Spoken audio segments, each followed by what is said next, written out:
first off, with his personality, it is fun, and it's one of the unique things about this locker room is that they really do encourage everyone to be themselves. And look, there are plenty of good organizations that, I mean, New England is kind of the poster child for organizations that have a lot of success by not, allowing people to show their personalities, and that's one way to do it. But here, it's very different. And it's kind of funny because last year you had Devontae Smith, who was this, really shy, kind of quiet kid.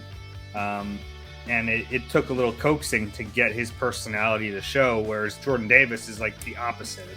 It's like his teammates like, all right, buddy, like calm down a little bit. You're still a rookie here.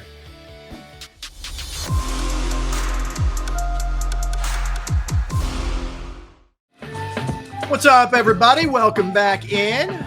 Hour number 2, Sports Take, JAKIB Sports YouTube Network. Derek Gunn, Barrett Brooks, Rob Ellis, talking a lot of birds. We're kind of looking at the sort of state of the Eagles in the last segment, and we'll continue the birds' momentum. We're joined now from NBC Sports Philadelphia, NBCSportsPhiladelphia.com.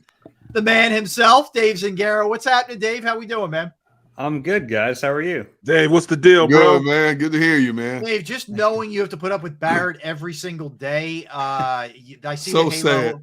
over the head automatically, straight to heaven for you. It's not easy, man. Well, I see you guys, and I'm like, oh, that's cool. I get to hang out with Gunner and Rob, and Yeah, the other guy again. Barrett again. Yeah, as if I don't have to see him soon enough. Yes, we know what you're dealing with, man. It's not easy. Dave, I love your piece today on Jordan Davis and kind of what a fun guy he seems to be, and everybody's just sort of getting. I know Brandon Graham's getting a real kick out of the guy and all that. Let's talk about that a little bit. But what I also thought was cool was he seems to be really aware, like, look, me being in shape is pretty critical here. I know that seems pretty basic, but we've seen a lot of draft picks fail that way before, where guys didn't take that seriously enough. Yeah, I mean, first off, with his personality, it is fun, and it's one of the unique things about this locker room is that they really do encourage everyone to be themselves. And look, there are plenty of good organizations that, New England is kind of the poster child for organizations that have a lot of success by not, allowing people to show their personalities. And that's one way to do it. But here it's very different. And it's kind of funny because last year you had Devontae Smith, who was this, really shy, kind of quiet kid. And it took a little coaxing to get his personality to show, whereas Jordan Davis is like the opposite. It's like his teammates like, all right, buddy, like calm down a little bit. You're still a rookie here. The second part of that, he knows it. I mean, his weight is going to be really important because he can't play at 345. I don't think he can play in this league at 345 and play the type of snaps and the role they need him to be here at 345. So he has to get into the 330s. I don't know what the exact number is going to be for him, but the idea here is you want to keep his obvious size, which is a huge advantage, but you also want him to kind of be able to hit peak performance, not just athletically, but from a conditioning standpoint, because he has to be able to last deep into games. 25 plays a game in college was fine, and there's a good chance he's going to play something similar to that, at least in his rookie year. But long term, like, you need this guy to be a 3-down player. You need him to last in games throughout a whole season, and a lot of that comes down to nutrition, and it comes down to making sure he's doing the right things to take care of his body. So I agree with you, Rob. I thought it was very encouraging that he understands that, because there are a lot of guys who don't really get it. And he talked about it being a job now, and that's important. No question. He's not going to college every day now, like he was when he was in when college, you had to go to class. He didn't have to go to class. So now it's just focusing on the NFL. And that was a huge transition for guys, not having to go to class. Your full-time job, you're going to eat, sleep, and breathe football come training camp. And it's a lot different than what guys are accustomed to being in college, because you got pulled in so many separate and different directions. Now it's just, all right, you're a football player playing football on a football field 24/7. You have to work like that in order to be successful, because if you're not, somebody else is. Yeah, I think people don't realize like how much work goes into maintaining the right body composition in the NFL. And you have guys working both ways. You have guys like Lane Johnson, who naturally is not as big as he plays in the NFL. He puts a lot of work into being as big as he is. And he's going to be one of those guys when his playing career is over, you're going to see him in a couple of years and go, where's the rest of them? He's going to slim down quite a bit. And there are other guys like Jordan Davis who are just naturally bigger, and the struggle is keeping that weight off. So it's welcome his to my job. world. It's my world.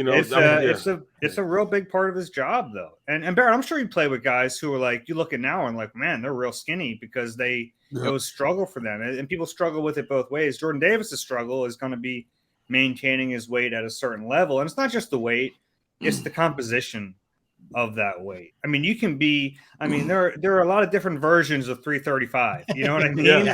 Yes. So, and the Eagles have a pretty good training staff, and it seems like they've put together a decent plan for him that he's buying into, which is a big part of that too. Yeah, he just got to lay off the cannolis. Yeah, really. In moderation, right? A little cannoli here or there never hurt anyone. Hey, Dave, from a journalistic standpoint, how frustrating is it to have such a limited access to players to fully critique what you're looking at on the practice field, the way they've shortened things up so much? Yeah, it's frustrating. I really like OTAs, and I think, look, at times they can get overblown because it's like the only thing in front of us, and now you're putting a lot of stock into these practices in shorts. They're not even touching each other. You know what I mean? Like it's not football, but there are certain things to gain from it that we're missing. Honestly, the part of OTAs I miss the most are just being around the new players and like getting to know them on a personal level. It's one thing because I think, the OTA practices themselves, while they have value, when they're the only thing going on, it gets overblown. I mean, like you're not going to win the Super Bowl in May. It's just, that's not the way it works. So I think sometimes that stuff gets a little taken out of context, and I'm guilty of it too, because we get excited. It's our first glimpse at football, and we're like, oh, Jalen Hurts hit a seam route today, and you get a little carried away. But I miss it. The Eagles are going really light here, and like overall, I get what they're doing, and they probably feel pretty vindicated after last year because they had a lot of success, and they didn't have a mandatory minicamp. They really lightened OTAs. They had pretty short practices in training camp. Then they went out and had a really good season. They were able to stay healthy, which was a big key, especially for this team that the last few years has really been decimated by injuries before Sirianni got here. So you look at all that and you think, all right, yeah, whatever you want to do, man, like you figured out how to do this. And then you look at this and you go, man, they're not having the mandatory minicamp. They're one of two teams in the league that's not having the mandatory minicamp. The other one went to the Super Bowl, Cincinnati Bengals. And you're allowed 10 OTA practices. They're only having 6. So it's really light. It's really, really light. I guess they've earned the benefit of the doubt after last year. But me personally, I think they could. What's 4 more OTA practices? Is that going to hurt anything? Dave, but you talk about how you went out there the first time they let you into practice and camp, and you got out there and you were about to pull out your pad and paper to write something down, and the practice is over with. A 50-minute practice. It was short. I barely finished taking attendance. I must have enough time to take attendance. Who's missing today? Hold on. Yeah. But hey, I it's one of those things where I guess you just give them the benefit of the doubt. And is it like in the grand scheme of things, is it going to matter? Probably not. But I also don't necessarily see what harm it would have to have 4 more glorified walkthroughs. That's what these are. They're not allowed to even, there's clearly no contact, and the Eagles are not even going 11 on 11. So it's all just 7-on-7 drills. This is, it's fun to watch, but it's not football. Dave, how about last week? I felt like he sort of did it casually, or maybe, who knows, it was calculated. But Shane Steichen drops hey, I'm going to continue to call plays here, just like I did midway through last season. And we were all kind of like, everybody's ears kind of perked up, when he said it.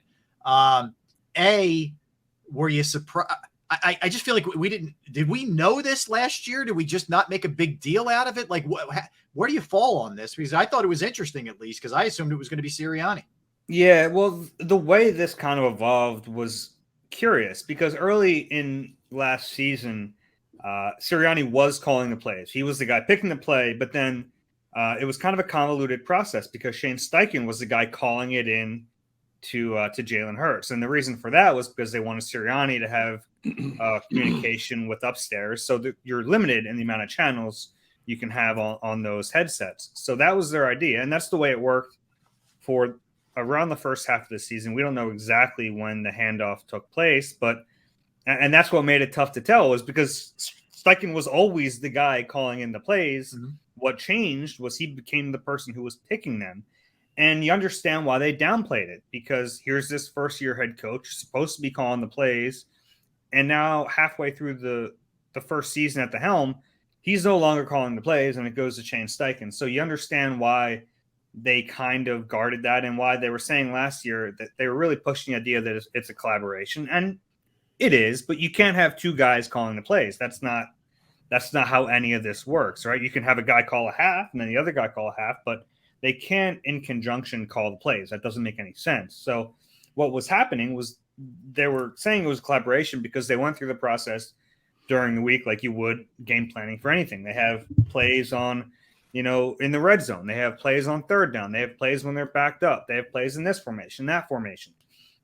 So what it came down to was they basically had a general understanding of these are the plays we're calling in these situations. And that's where Sirianni played heavily. But when it came time to actually, this is the play, tell it to Jalen, it was Shane Steichen. Now, there was collaboration on the sideline too. It's like, it's still Nick Sirianni's offense. So if there was something he wanted called, it got called. But I think it is telling that the first chance we get to talk to Shane Steichen, he says, hey, I'm the one calling these plays. And I get it. He had a lot of success last year. Yeah, it coincided with them doing much better as an offense. Exactly. I'd want people to know I was calling those plays. Yep. Yeah, they were doing really well. And because of that success, it makes it pretty obvious that they're going to continue it. Now, the flip side of that is, what does that mean for Nick Sirianni? Because now he's an offensive head coach who doesn't call the plays, which isn't entirely rare, but it's a little rare. They hired him with the understanding that he'd be calling the plays. I think something that gets overlooked in the league is how many responsibilities the head coach has throughout the course of a game. Mm-hmm. And now he's kind of this game management CEO type of head coach where, there are other responsibilities. Mm-hmm. He'll spend some time with the quarterbacks. He'll spend some time with the receivers. He'll spend some time with the defense. It's his job to converse with the guys upstairs. It's his job to have the challenge flag and be ready to throw it. So I think there's this narrative where if the head coach isn't calling plays offensive or defensive, he's become a cheerleader. And that's not really the case. He still has other responsibilities, but it's notable. And when we took note of it, that Shane Steichen's calling the plays. I don't see it, man. I can't see at this point. I can't see at this point, Nick Sirianni just being like, all right, I'm not going to, it's going to eventually get back to him doing that. That's just how head coaches are. They're kind of egotistical about how they do that. A slump will bring that on real quick. Like, right. Isn't doing much. Right. So, for just like you said, all the success rang out when they, Shane started calling the run plays. We know that Nick wants to pass the ball, which is why it wasn't working as much as it was working in the second half of the season. How much more do you think Shane is going to get into passing the ball, knowing that he had so much success running the ball late in the season? Yeah, it's a good question. I think the entire staff realizes they can't be as run heavy this year as they were last year. It's just not tenable. Look, you can have success in the NFL being a run first team, but it's a harder path. It's a much harder path. Really, the only two teams last year that had the level of success the Eagles had, it was the Eagles and it was the Tennessee Titans. And it's really hard to duplicate what Tennessee does because they have the best running back in the league. So you got that monster back there. You can do that. Yeah. And we'll see what happens there if that guy isn't the same. We'll yeah, see. He how got hurt. He had a pretty serious injury. I know he came we'll back. See how, yeah. I mean, we'll see how quickly that changes when it needs to. So I think they realize that. And you're right, Barrett. I mean, if there's a slump and it's not working, Sirianni would probably take it back. But that's exactly what happened in the opposite. They were in a slump and he handed it off, which I give him credit for. You're right. The coaches have egos, and I think you need that. Honestly, I don't think that's a bad thing. It can get in the way at times, but it definitely will. Yeah. I give Sirianni credit last year because not only did they completely change the complexion of their offense going against what he wanted to do, but he gave up the play call. I mean, those are two really big admissions if you're the head coach saying, all right, well, I'm not the guy calling the plays anymore. And that whole plan we had is out the window. To be frank, I didn't like the plan they had going into last season. It felt like they had the Colts offense with some RPOs, and it didn't feel like they really did enough to build it around the quarterback. We'll see what the offense looks like this year. I don't think it can be the heavy run attack we saw last year, and it certainly can't be the offense they opened last season with. It has to be somewhere in between, and that's really where it comes down to Steichen and Sirianni kind of being on that same page. Dave, give us your take on where you stand with Jalen Hurts right now. We have had such great debates over the past couple of weeks in our views on what we think Jalen Hurts is or is not, where we expect his game to go in year 2 under Sirianni. I want to hear your perspective on what you think Jalen Hurts is or is not, and what do you think he can or cannot do in this offense? Okay. Based on what we saw last year, he is not good enough yet. Mm-hmm. And here's the thing. Everyone you talk to around Jalen Hurts believes that he's going to get better. Mm-hmm. And based on his past, I think that's pretty astute, right? Mm-hmm. He's gotten better every single year. Now, the question is, where's the ceiling? Because there has to be a ceiling. Mm-hmm. And I think it's very fair to assume that he's going to get better in his third year in the NFL, his second year under Sirianni. It just really comes down to how much better, and I don't know the answer to that. They don't know the answer to that. Mm-hmm. I think they would probably admit that to you, that they don't know how good he can be. What they know is that he's going to maximize his potential. The problem is you're trying to figure out, all right, well, what is that potential? Because the version of Jalen Hurts in 2021 was better than the version in 2020, but it still wasn't good enough. Mm-hmm. It just wasn't. I mean, I don't think you can look at what he did last year and think, yeah, of course he's the franchise quarterback, and that was a weird thing last year. There was this feeling that we definitely know at the end of a full season as a starter whether or not he was the guy. We have no idea after that first full year. And, I mean, there's no guarantee we're going to know after this year either, because I think it's very possible and very likely that he gets better this year, but I don't know what that looks like. I think, I don't want to discount what he did running the football because that matters. He had over 800 yards rushing, 10 touchdowns. He's got to get better as a passer. And it's not just, I think a lot of people point at like the physical side of it. And that's not all it is. I think the biggest thing he lacked last year was the ability to throw with anticipation. You know what I mean? So his accuracy numbers improved, and that was good. But in a weird way, completion percentage doesn't tell the full scope of accuracy to me, because there's a big difference completing a pass where a guy has to stop his momentum and catch it, and then that's an 8-yard gain, and that's okay, as opposed to hitting him in stride and he goes off for a 20-yard gain. There's a big difference in there. And I think that's really, to me, the most important next step for Jalen Hurts is throwing with anticipation, hitting guys in stride, and throwing them open. It's not enough in this league to throw to an open receiver. Sometimes you got to throw a guy open. And a lot of the, people say, does he have the deep ball strength to be a franchise quarterback? I think he has the arm. I don't think his arm is elite. I think he has an adequate arm. I think he has a good enough arm to throw the deep ball. The difference on a lot of these was if the ball's out a half second earlier, he probably completes some of those passes in strides and they go for big touchdowns. So that's where he needs to improve. And we'll see if he can. Dave, of all the offseason acquisition, you could throw draft picks in here as well. Whether it's AJ Brown, whether it's Hassan Reddick, Kazir White, again, draft picks, whoever you want.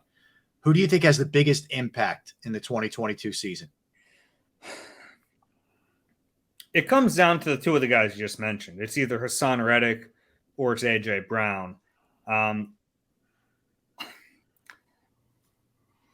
You can make a case either way.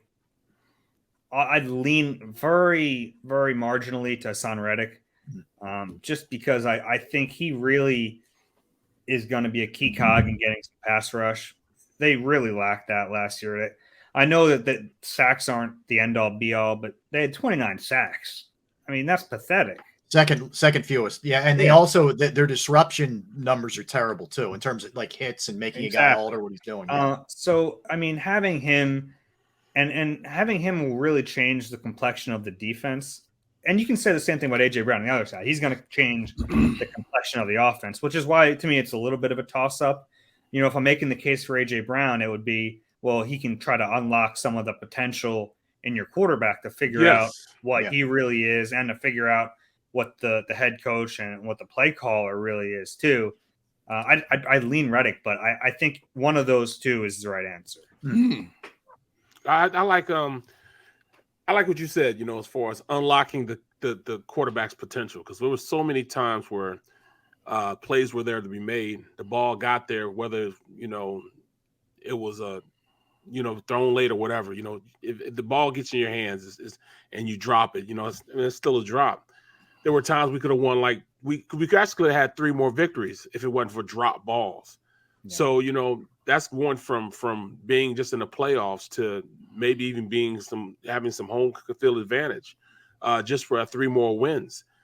And I think that AJ Brown is that tool to do that. You know what I'm saying? Like it opens up the catch radius and is more forgiving for a quarterback to get the ball to your targets. The respect factor he's going to have with defenses playing off of him is going to open up his ability to go out there and throw to AJ Brown. How he's going to, you know, have the coverage shaded to him, which is going to make other guys on the team better as pass catchers like Dallas Goedert and Smitty. So just him being there and his presence alone is going to up the numbers. And that's why I think that's why they're going to go out and pass a little more, simply because how the defense respects the guy wearing the number 11 jersey. Yeah, they should. And you look at the receivers going into last season, they're number one, and Dallas Goedert, you can almost include him in this because he was a major target. But if you're just looking at the receivers, they went into last year with Devontae Smith as the clear-cut number 1 as a rookie who had never seen the field in the NFL. Their number 2 was Jalen Reagor. Their number 3 was Quez Watkins, who eventually overtook him for the number 2 spot. Their number 4 receiver was Greg Ward. I mean, now you go to forgive me, like a forgotten guy, and look, he's a solid player, but like, you know, there's no playmakers. You need playmakers in that league. And now you go to look this what you year, just said. That's ridiculous. The difference, though, you go to this year. Okay, now AJ Brown's your number 1. Devontae Smith, with a year under his belt and a pretty good rookie season, is your number 2. Your number 3 is Quez Watkins, who was your number 2 last year. So he bumped him down a spot, and he showed that he can be a player in this league. Your number 4 is Zach Pascal, who's had, you know, some decent success in this league. So overall, they're much deeper in that spot. And then you include Dallas Goedert, and you include Miles Sanders and Kenny Gainwell. And all of a sudden, you look around and say, okay, now let's see what the quarterback's made of. You can't say that enough, man. You can't say that enough when you're looking at Jalen Reagor as your number 2 wide receiver. And look, I feel like it's gotten to the point almost with Reagor where I feel like we're like piling on. At this point, like he knows he's not very good. We know he's not very good. We do, right? Like, and it's true. Like it's true. It's just the situation it is. Yeah. Until he does something, what else is there to say? Right. Yeah, and it's like we know what the situation is. And I don't know if he'll ever be able to be a player in this league. We haven't seen evidence that he can. But he doesn't have to be right now on It's this not team. piling on when you're just telling the truth, man. That's all. Yeah. Well, it's like I feel like we spent so much time on him, and I think the only reason we need to right now is to prove how much better they are, how much better of a spot they're in. Right. You don't need him. Yeah. He went from being the number 2 to start the season last year. He's the number 5 right now. Yep. Number 5, who's not going to see the field unless someone gets hurt, and that's not great for him. I get that, but it's very good for the team. And right. It just shows you how far they've come with that position. Hey, Dave, who's your starting right guard as we see it now? Isaac Seumalo. So? It's a really weird case because you can argue that Isaac Seumalo should be the starting right guard. You can argue Isaac Seumalo should be cut and you should save that cap space and put it elsewhere. I like Isaac more than I think most fans do. And I know Jeff Stoutland really likes Isaac Seumalo. Now he hasn't played right guard. He's been a left guard his entire career. Well, he's shown the ability to play other spots. But I think with a full training camp, he's your best bet at the right guard spot. And I know people will say, well, what about Jack Driscoll? And they like Jack Driscoll too. But if you're going to talk about Isaac Seumalo getting hurt, Jack Driscoll's been in the league 2 years. He's been hurt quite a bit. Mm-hmm. Yeah, more times he's been healthy. Mm-hmm. Yeah, so there's some validity to the argument that, well, you just go younger, you cut an aging player who has a high salary, and you go with this young kid who you think has some potential. But they're a better team if Isaac Seumalo is the right guard, and you have Jack Driscoll as a backup everything, pretty much, aside from center. So if I had to guess right now, I think it's Isaac's job, and I think it's going to be his job to lose. I think they're going to put him out there right guard and see how he does. Now, if they feel like the gap between him and Driscoll or Suopeda or whoever else is very minimal, then maybe they change course, but that'd be my guess right now. Dave, last one from me. Will Nakobe Dean be a starter week 1? It's funny because if he's not a starter, he's going to be a starter. You know what I mean? He'll get the bulk of the I snaps. think this kid's going to play a ton. He's just an impressive guy. I think the way I look at it with Nakobe Dean is he's a natural Mike, right? He's just this natural field general. I think he has the ability to get that green dot as a rookie and be the signal caller for that defense. And I think that could take a few different forms. I think he can play the mic, and he's also learning the weak side linebacker position. So I think you're looking at a situation where you can kind of mix and match the linebackers. So if you're in a rundown situation, all right, well, now Nakobe Dean's your weak side linebacker. TJ Edwards is the mic when you want to be stout against the run. Okay, now they're in a passing situation. Nakobe, you're the Mike. Kaiser or Davion Taylor, you're now the Will. And it kind of gives them that flexibility to go big or go small. In any case, I don't think those guys are good enough to keep Nakobe Dean off the field. And I'm a big fan of TJ Edwards. I really am. What he did for that defense last year, I mean, he changed. You talk about changing the complexion of a unit. I mean, TJ Edwards did that last year. Absolutely. And Barrett chiming in with that linebacker talk, woke him up.